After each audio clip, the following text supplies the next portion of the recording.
یه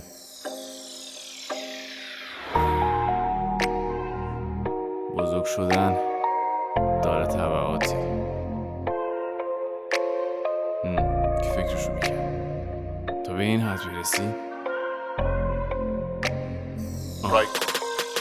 ببین پر شده دیگه خاطرات بد، زندگی شده دیگه واسم سم سری راضی میشم، غم و اندوه شدم صاحب شب، دیگه هیچکی نمیپرسه پی خیری یا شر، تو ناامیدی خود گوته میرم. ببین فردای بهتر کشکه بذار، امروز مقدمه فرداست مرد. کلماتم ازم فسیر شدم، باید از میونه اینا من نف بکشم. نمیگیرم تو رو هیچکی بسر، همه شون میگیرن که منم جدی میشم.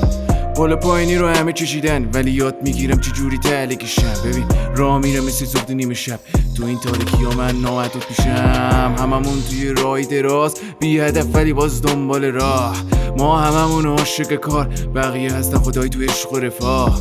میکنیم هر روز دست شمار که این دفعه کی میشیم راحت جان. یکی نیست بگه بسه بابا بری کفم، فکر میکنی درست میشه ها؟ هیچکی نمیمونه پشت به خدا نیست، بدتر حس گناه. میچشی بدجوری تلخی بکام اگه مغز مغلوب قلبت باز، درم میفتی تو سختی راه، تصمیمات از روی احساس باز.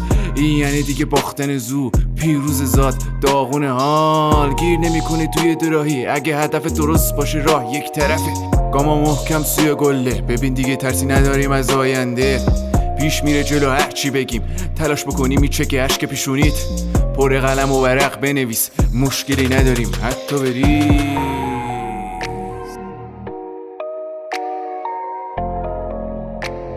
حتی بریز.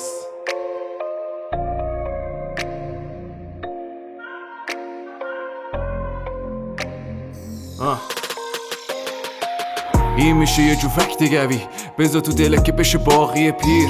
حتی با اونم دفنم بشی اسمت میاد هر جا که باشی شریف. زندگی اینه وحشی نشی، نمیتونی بیفتی تو گله شیر. اگه به ناحق رحمم کنی باعث میشه خودتم تو رحم بمونی. کافیه باز فرجه بدی، میبینی سر به زیر گیوتینی. میخوری زمین آخ واسه تو، گل میشه ربهای دشمن تو. خسته میشی یا قهقه هاش، دوست داری که ببینی گریاشو. بگی تصمیم برو توی گود، رفیقات همیشه حامی تو، حامی توست.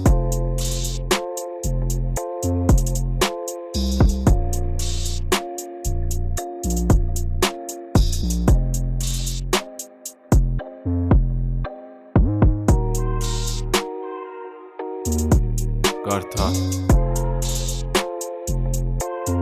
اینه شکر.